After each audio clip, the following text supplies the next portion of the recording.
Jamaa yangu mmoja akaletewa fungu la zaka. Kidogo alikuwa na wara, Mungu alimsaidia. Bwana, hizi kazi gani? Akamwambia sikiliza, kagawe wewe, ni pesa kwangu. Nipe kwa sababu katika hizi nitengee zangu mimi kama zangu mimi. Hizi hapa. Hizi kagawe mwenyewe. Hizi nachukua za kwangu sababu najua mwenye tasarrufu ninavyotaka.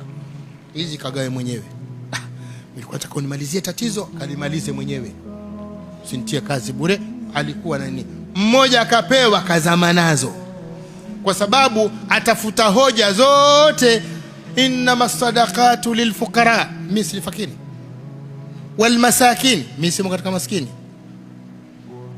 wal amilin, misli nafanya kazi ya dini, wa muallafatil qulub, asa mimi na muallafa na tofauti gani, wal gharimin, ayo madeni nilikuwa nayo yawezekana, wa fi sabilillah, mimi nafanya kazi ya da'wa. Yote mwisho ndifungwa kwamba yeye sifa zote zile 8 anazo yeye, kwa hiyo mali anabaki nayo yeye.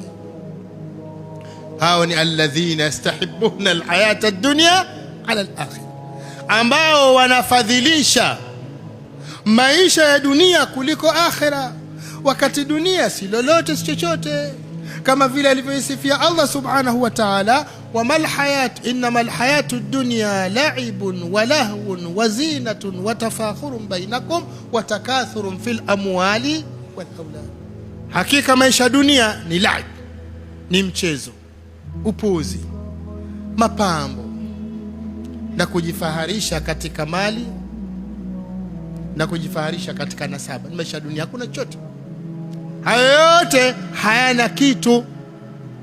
Lakini maisha bora kama tulivyoona katika darasa zetu, wa inna ad-dara al-akhirata la hiya al-hayawan law kanu